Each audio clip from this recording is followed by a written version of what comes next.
Now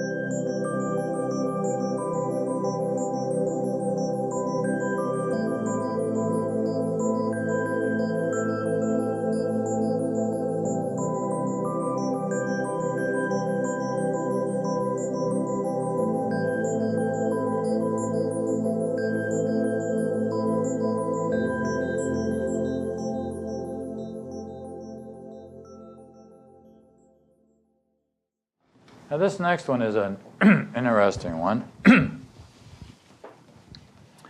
Miracles are habits and should be involuntary. They should not be under conscious control or consciously selected. Consciously selected miracles can be misguided. You will see the same thing happen in principle. Here it is in 5, it also comes up in 8 and 10.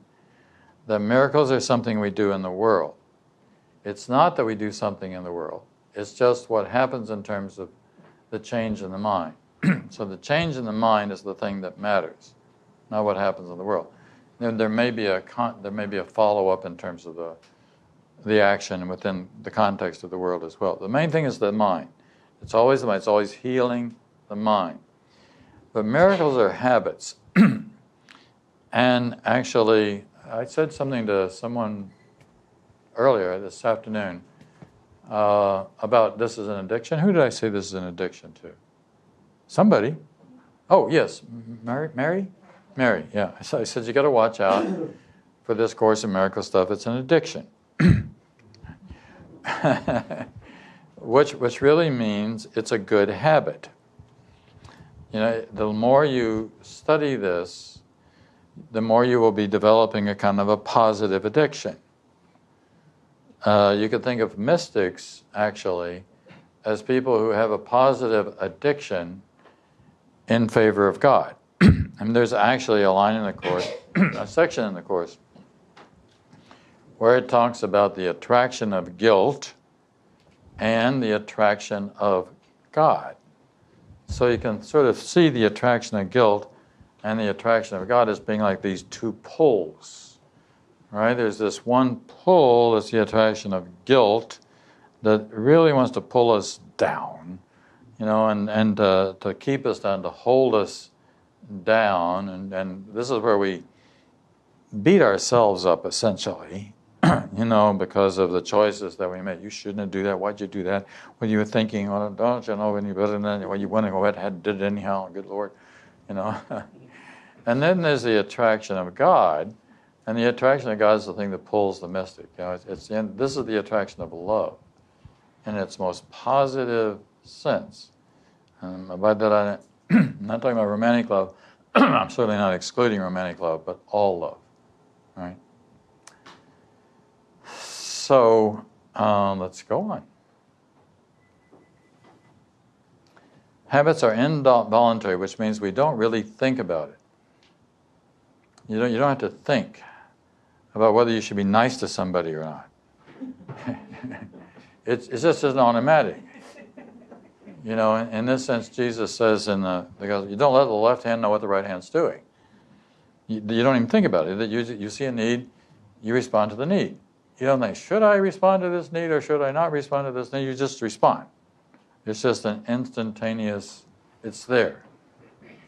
A friend calls and needs your attention, you know, or somebody tells you about a friend that needs some attention or whatever. You just, yes, you will give them your attention. You will do what needs to be done to help right now. You don't say anything else. Okay. So we don't think about whether we're going to be loving or not, because love is natural. It just comes naturally. The idea is to turn all decision-making over to the Holy Spirit, to become progressively easier not to have to think. See what I'm talking about? It should become progressively easier to not to have to think. You just do it because it's natural. Very often, by the way, you notice when somebody does something, quote, heroic, running into a burning building or something like that, they will say, it never occurred to me not to do it. Right? Because it was the right thing to do. So you do the right thing. Other people call it heroic, but the hero often says, no, it was not heroic. It was what nature in the positive sense of the word, called upon me to do, right? So we see this idea expressed again in Principle 14, where it says that consciously selected miracles can deteriorate into magic. We'll talk more about that when we get to 14. All right? And so miracles, see there's the word natural again. When they don't occur, something has gone wrong. We see this in Principle 3, which we already had above, about nature. Natural, what is natural? The most natural thing there is, as we said, is love. Being at peace and one with God is natural. That's just the way it should be. It should be in a natural state of mind. If you're in a natural state of mind, you're also in a peaceful state of mind. You're not worrying. There's no anxiety. There's nothing to take your attention away from. I remember once I was laying on a beach in St. John's in beautiful white sand. It couldn't have been a more idealistic situation. I was worrying about taxes.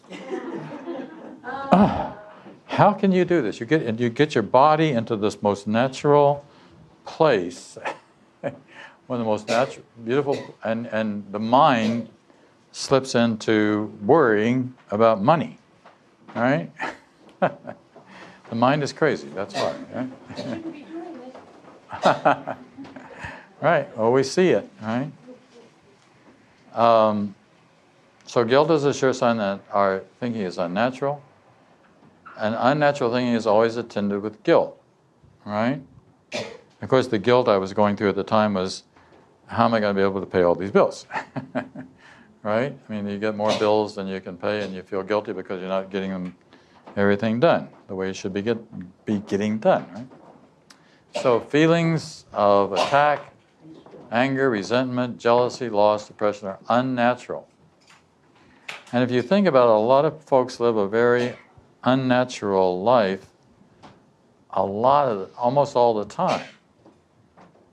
And because this isn't an easy school to get through. And seeing us on an easy school to get through, if you got this sort of, you're always waking up thinking about all the problems and all the difficulties that you got to deal with in the course of the day, it's still you're in an unnatural state. So the solution is to heal this. Right? We'll do one or two more and then we'll take our break. So the ego tries to teach you that you want to oppose God's will. This is a very important point again. This is really a basis in the Course. It's one of the things that Ken Wapnick emphasized a lot. It has to do with individuality. It has to do with what we consider freedom of choice. Right? So he says, by God, if I want to take a drink, I will take a drink. It's my right. I can do it. It's a simple decision. I'll make this choice, right? To hell with natural choice. So this unnatural lesson cannot be learned, and the attempt to learn it is a violation of your own freedom, making you afraid of your will because it is free. This, again, is very important in terms of understanding the Course. Let's talk about it a little bit. So, everyone has free will. You must have free will. Because that's a nature, that's part of being a part of God. There's a paradox here. Because on the one hand, all there is free will. You got to have free will. But on the ego level, this means that I can exercise my free will to choose in favor of pleasure, to choose in favor of pride, to choose in favor of something that actually goes against my better nature. Right? This is where it gets to really, and this is where the whole Adam and Eve problem comes in terms of God did not kick us out of the Garden of Eden. Right? We left. We left on our own accord because what we did was we said to God, thank you very much, God, I'd really rather do it myself. And God can't stop you. Right? God cannot stop you because you have free will. You can elect. You must have free will. But here's the paradox. The real freedom is to choose in favor of God. The real choice is to choose to do what God is asking you to do. Because that's what you want to do. Because your will cannot be separate from the will of God. It looks like a very thorny problem. But again, I was talking about pleasure earlier. The Course juxtaposes pleasure with something called joy. Joy is natural. Joy is of the right mind. Joy is of God. Pleasures are temporal. They only last as long as they last. But joy is eternal. Joy is a constant state. Once you know that the mind is aligned with the mind, then it's always there. One more, and we will, one more slide anyhow. So, to you the miracle cannot seem natural because that is what you have done to hurt your mind has made it so unnatural that it does not remember what is natural to do, or natural to it. I read that wrong. And when you are told what is natural, you cannot understand it. The recognition of the part as the whole, and the whole in every part is perfectly natural. This is all holographic. The Course is, the mind is holographic, right? To see it as being that way, the part and the whole and the part, right? And you're a part of this whole. For it is the way God thinks, and that's natural for Him, is natural to you. Wholly natural perception would show you instantly that orders of difficult melodies is quite impossible, for it involves a contradiction of what miracles mean. When you hear those bells ringing, it's time for a break. Recess! You know, I wanted to readdress that teaching of free will for a minute. I had some clarity on it. And, you know, any of you that have anything to add, please feel free. Because I think it's important that we understand what free will really is and what it really means. In the introduction to the Course in Miracles, it says clearly, free will does not mean that we can establish the curriculum. And the curriculum is the Holy Spirit's curriculum. And so that really means that we have no curriculum at all. The curriculum is only what the Holy Spirit is trying to tell us to do. It says it means only that you can elect what you want at any given time. So if you look back, and the Course clearly defines will as thought. So a free will is free thought. To choose with the Holy Spirit is to have a thought that is free. To imprison ourselves is to choose the ego. So in my understanding, our only free will is the choice to choose either to imprison our will by choosing the ego or choose the Holy Spirit. You know, in this unabridged version of the Course in Miracles that I'm now currently studying, it says at the end of chapter 2, our only remaining freedom we have in this world is the freedom to choose. And I think this is what it's teaching about free will, is that our only remaining freedom here, our free will, is when we want to elect to choose the Holy Spirit. Does that make sense to all of perfect. you? Yeah, so it's not saying that we can do whatever we want to do, because nothing's really happening here. This is a dream. So if everything is mind, then we're electing when we want to choose the Holy Spirit. That is free will. That we can wait till we want to choose the Holy Spirit. Great. Does that clear anything Yeah, up? very good. Yeah. Thanks. I thought it was important. It is. Thank you for reinforcing it. Thank you, Michael. So just think about what he said there for a moment again. So, first of all, free will does not mean that you can choose the curriculum, right? at the same time that that is true, whatever choice you make, even when you make the wrong choice, it's the right choice because it works like a GPS system, which simply means that the correction is always put in at the very instant of the wrong choice. So you decide to go right, you're supposed to go left, all right? Well, the Holy Spirit continues to give you the correct directions, even if you're choosing to go the other way, and you will eventually get back to the main road. If you just follow, you got to learn how to follow direction. But the ego doesn't want to follow direction. The ego wants to do it its own way, which never works. Right? But it does work in the end because egos always collapse. And when they collapse, then you get to see what the right choice was. At which point you can make the right choice. Or not. You can continue to be imprisoned. So you consider it natural to use your past experience as a reference point from which to judge the present. Yet this is unnatural because it is delusional. Let's go with the first part. You consider it natural to use your past experience. But our past experience is part of the illusion itself. Right? Going on. When you have learned to look on everyone with no reference at all to the past, either his or yours as you perceive it, you'll be able to learn from what you see now. So this is a time-bound thing, and it's always that way. So as long as we're seeing the past in anyone, and we keep reinforcing the past. We reinforce the mistake that was made in the past.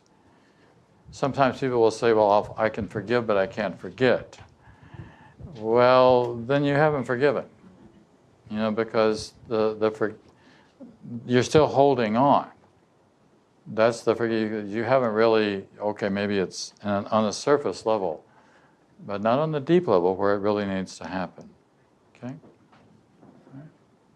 Principle number 7. Now, 7 is really interesting because 7 is, in a way, the only one of the 50 miracles principles that speaks very specifically about something that we have to do. Right? And miracles are everyone's right, but purification is necessary first. So this is the only principle that speaks specifically what we have to do. We're not talking about purification of the body. Let's be clear. Again, there's nothing wrong with purification of the body. That might be a helpful tool in helping you to think more clearly, for example. It's not saying not to do that. That's not what we're talking about, though. Right? We see this then theme again in the section of the 10 characteristics of teacher of God. It's become to understand what is really valuable. We naturally let go of what is valueless. Right?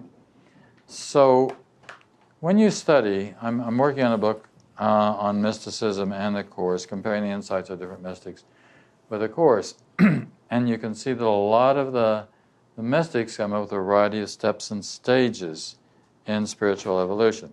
St. Teresa of Avila did that. Evelyn Underhill, who wrote probably the best book on mysticism in the 20th century, talks about 5 different stages in the development of spirituality. It's really interesting that I'm just going to talk about the first 2. They're always the same. The first step is always an awakening of some kind that happens in the mind. First, there's got to be something that says it's necessary to change. Bill and Helen start off with, there must be another way. Right? Bill turns to Helen and says there must be another way, meaning there has to be some way that they could get along. Right? That people could get along. Not just them, but others beyond. Their whole department of psychology was having trouble. It's interesting, the Department of Psychology at Columbia is having trouble figuring out how to get along with each other. Okay. Yeah, you like churches, that's true. But the second stage then is purification or purgation. Evelyn Teresa of Avila calls it purgation. Purgation simply means getting rid of the unessential, right? Clearing out what is not true or not real.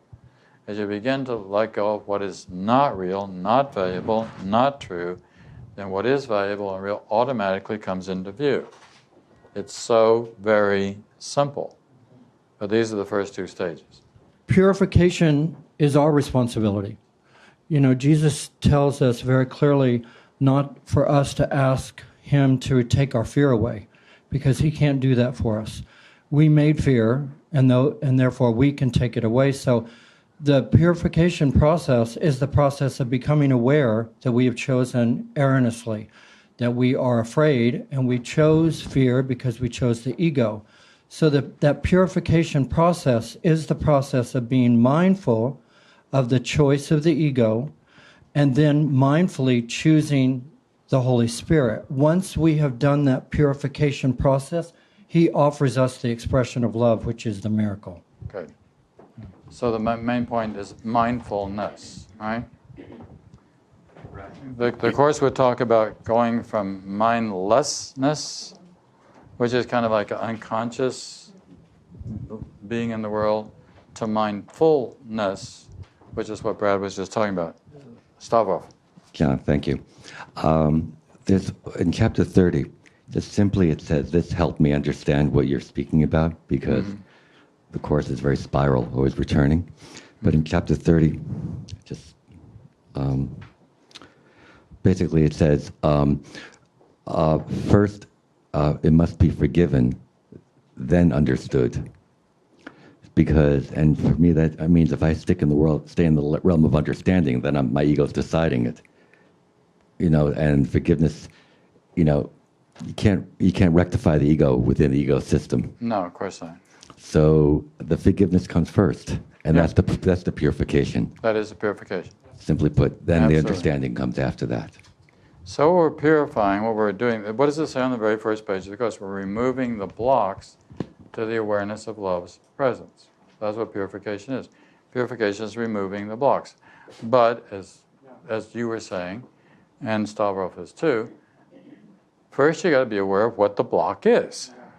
You know, if you're aware of what the block is, and actually it should be pretty clear what a block is. Unforgiveness is a block. And they're kind of staring us in the face, the blocks, if you look at them. If you're willing to look, but the first step is being willingness, which I think is what you're saying, Brad. The willingness to look at where I'm stuck, because if I don't look, then certainly nothing is ever going to change. All right, let's go on with this. We're only up to 7.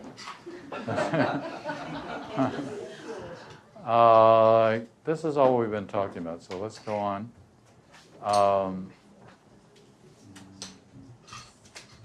And this is too. I'm going to go to 8, okay, because we sort of talked that over in our conversation.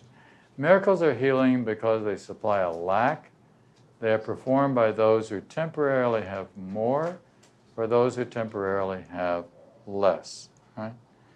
Probably the way that we could see this easiest is in terms of loving. Right? If we have more, we're being loving. It's possible for us to be loving. The only thing we can ever be lacking is an awareness of God. God is completely excluded from the ego's thought system, completely. Otherwise, there wouldn't be an ego thought system. Letting God in is the miracle which produces transformation. Those who temporarily have more are in their right mind. The Course does draw a distinction between being in the right mind and in the wrong mind. Those who temporarily less are in their wrong mind. The mind can be changed, and that's the miracle, right? And that's the switch from fear to love. It's really that simple. But all it takes is a little willingness. Which is, yes, you got to have the mic, Shanti.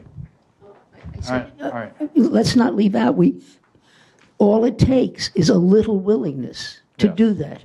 You have to be willing. And you can't do it by yourselves. You have to work with Holy Spirit. That's what Jesus put him there for. Let's not forget it. And we do seem to be. Course talks a great deal, as I've said earlier, about will, right?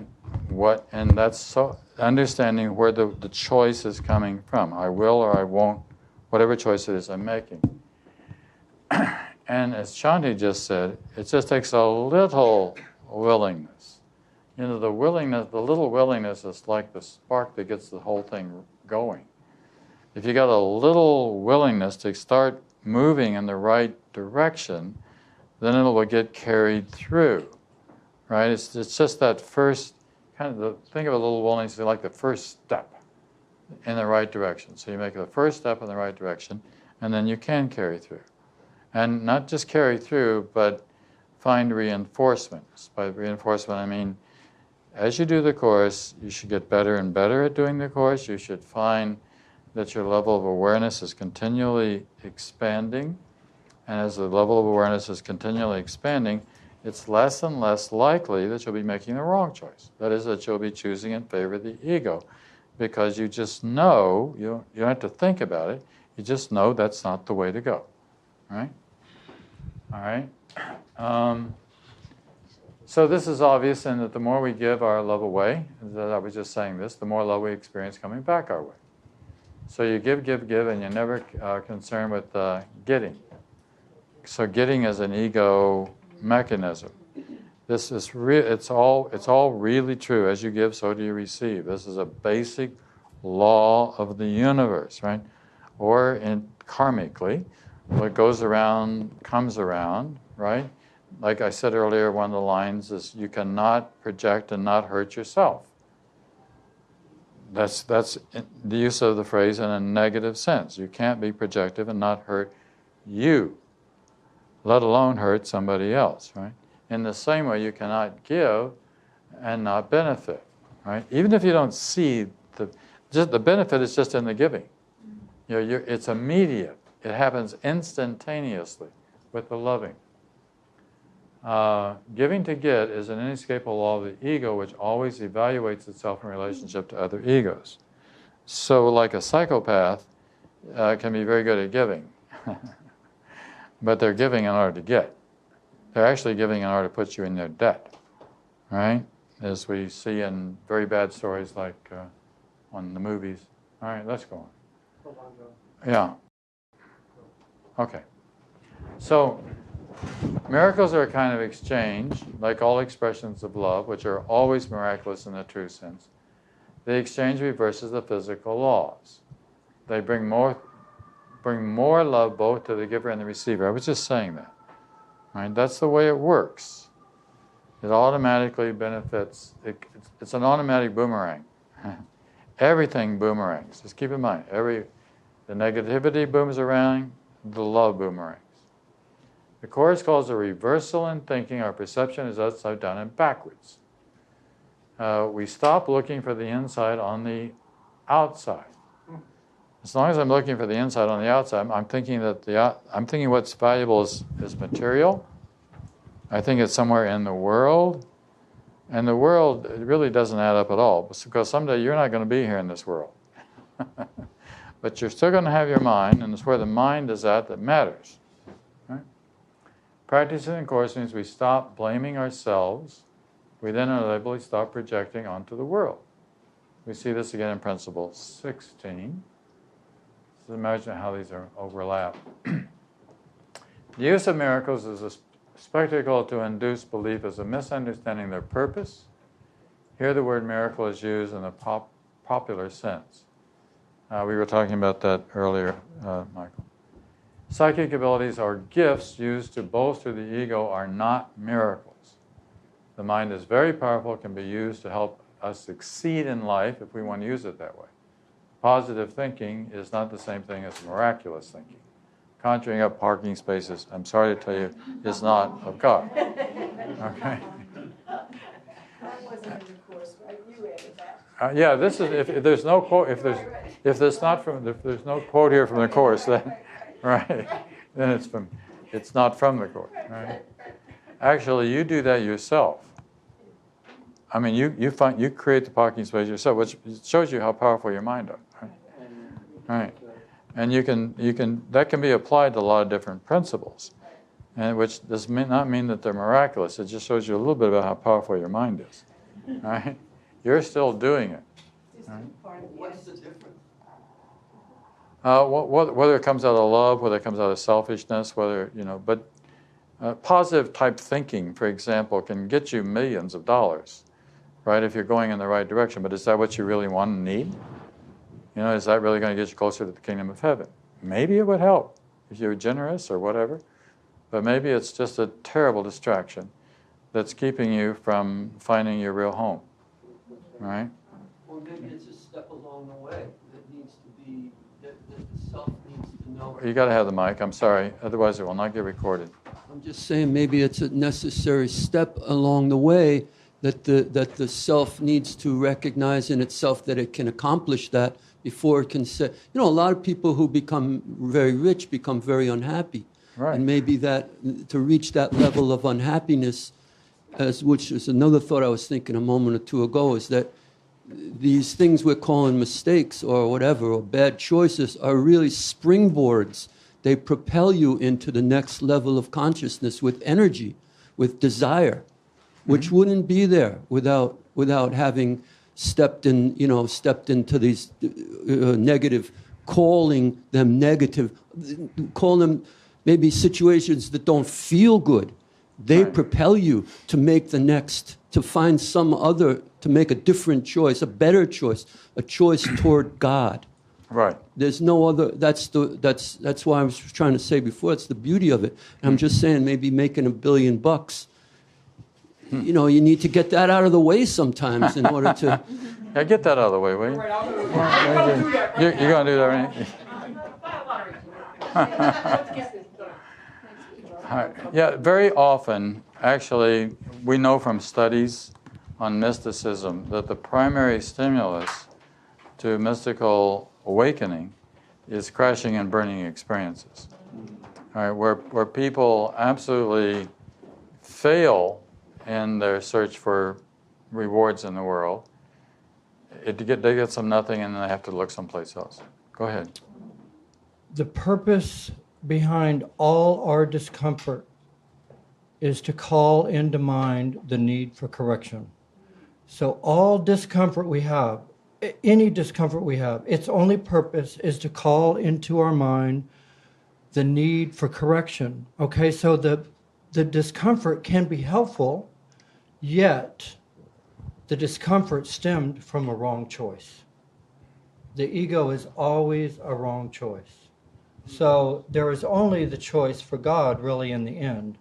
But if we're experiencing discomfort, it's not to say that the discomfort is wrong. What's wrong is the choice that brought on the discomfort. And the discomfort, its only purpose is to call the mind the need for correction. Very good.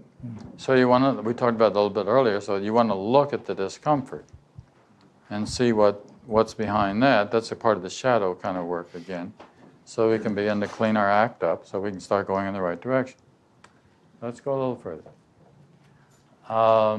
So driving down the highway in Las Vegas, I saw an ad for a hotel saying, "Come see the great mystic David Copperfield." And I couldn't help but think, come see the great illusionist David Copperfield. It's not mystic. We're mixing up our terminology here, right? The mystic is going in a very different direction. The illusionist hides the truth, right? The mystic opens or reveals the truth. Right? So, prayer is the medium of miracles. It is a means of communication of the created with the Creator. Through prayer, love is received, and through miracles, love is expressed. The word prayer does not appear too often in the Course in Miracles. That's obviously my comment on the end of this. The only meaningful prayer is for forgiveness, because those who have been forgiven have everything. The whole Course is simply about forgiveness. That's why Ken Wapnick's symbol that he used for his center was a stylized use of the word forgiveness. And again, that all forgiveness means is just letting it go, right? As that wonderful section from Lesson 189 says, hold on to nothing. Do not bring with you one thought the past has taught, right? Forget this world, forget this Course.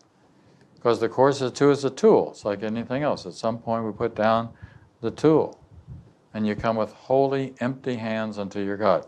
That's the only way you can come, is with wholly empty hands, with total surrender, if you will. Gotta have a mic.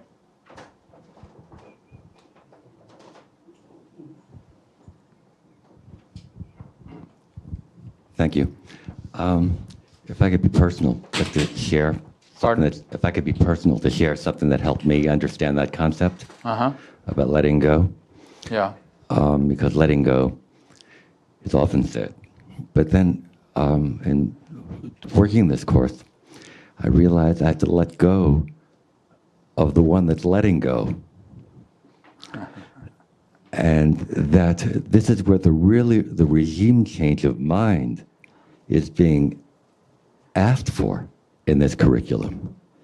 I mean, simply just repeating the words, I am as God created me. Right. Everything else is just cologne. That's right. And from that perspective, every other choice is made easier. Right. So if letting go and you're still holding on to the one who's supposed to be let, I mean, then it's tough. That's where the resistance comes. Yeah. That's where the difficulty comes. Right. But so simply put, letting go of the one who's letting go. Yeah. Thanks. Stavros is taking us a step back beyond just the letting go to the real letting go, which is the whole idea that I am a separate entity in the universe, and I'm not, right? Okay, let's go a little further with this. So prayer here means joining with the Holy Spirit. We might think of prayer as bringing our minds in line with the mind of God. When the mind is properly aligned, there's an automatic communication with the mind. It's not even again, you don't have to think about it. It's just already there. So miracles are thoughts. Thoughts can represent the lower or bodily level of experience or the higher or spiritual level of experience. One makes the physical, the other creates the spiritual. So we're really interested in creating the spiritual, because obviously that's kind of what we were talking about earlier about using magic to finding parking spaces and making a lot of money, and also you can use the mind. Mind is very powerful. The Course is very, very clear about that. You don't even begin to understand how powerful your mind is, the Course is. But the question is, what direction is the mind going in, and who is the director, right? So everything is a thought. A miracle is a change in the way of thinking. Actually, the whole world is very much in need of a change of way of thinking. Actually, I think there is a change in the way of thinking that's going on in the world. I think we're beginning to experience that in lots of different ways. One of them, believe it or not, surprisingly, is the death of the church, because we've had enough of laws and dogmas and creeds and doctrines, and we kind of know that it's not, you can't be told, so to speak. You've got to make this decision yourself. It's got to be an internal process. It can't be forced onto you. So once we realize that it has to be a decision that I make, so what this Course is, it's just a really good guidebook in terms of help us to make proper decisions. That is, to make decisions that are in line with the Holy Spirit, rather than in alignment with my own insane mind. Right? And we know when we're insane, if we want to recognize it. So we thus cease thinking in line with the, I read this, let's go on. So there's nothing outside you, I said that earlier.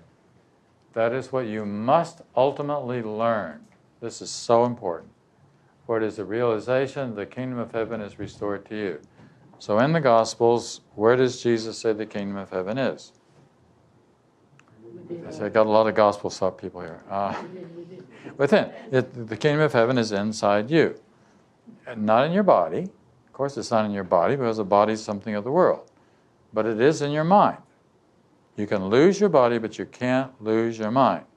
You can temporarily lose your mind in the world by being possessed. It's as though the ego possesses the mind, right? But the good news is that it'll never have 100%. It can get very close, right? A psychopath is somebody who's very close to being. But still the Course is very clear. There's a light in there somewhere. Never be distinguished. And given the right opportunity, that light could be brought back into full flame once again and shine brightly. Okay? So nothing exists outside your mind. A miracle is the thought that undoes the ego's thought of separation.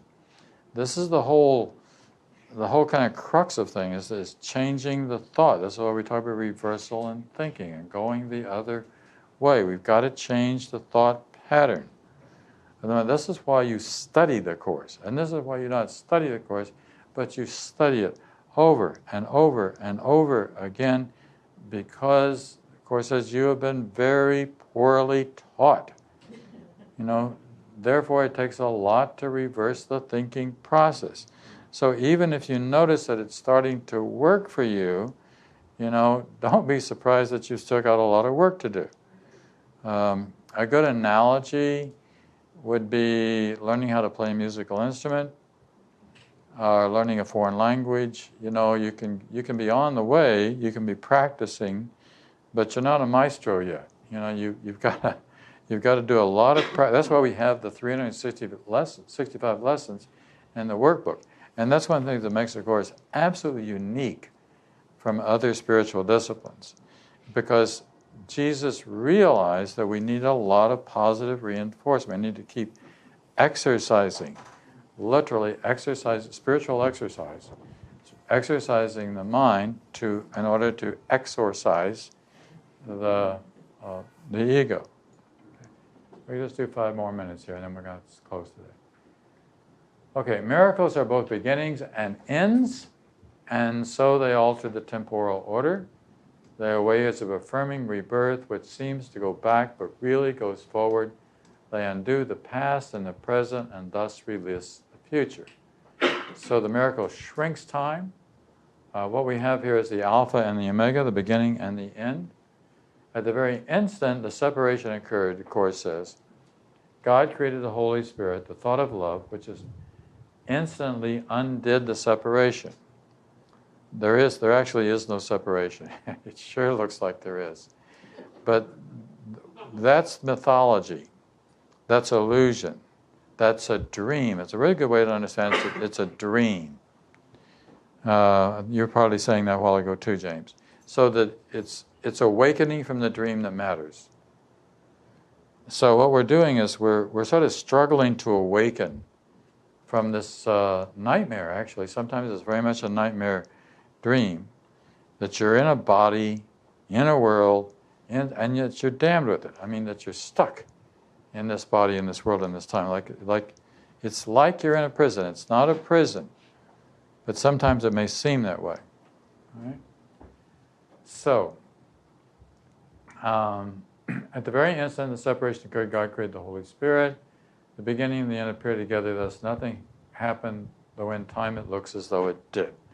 In the story, in the drama, in the soap opera, it looks like it's all very real. In truth, the Course actually says you never left home.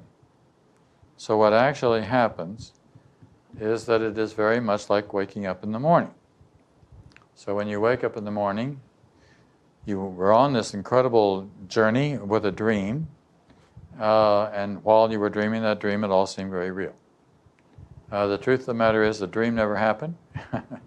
It was just a fantasy, which temporarily possessed your mind to the point at which you thought it was real.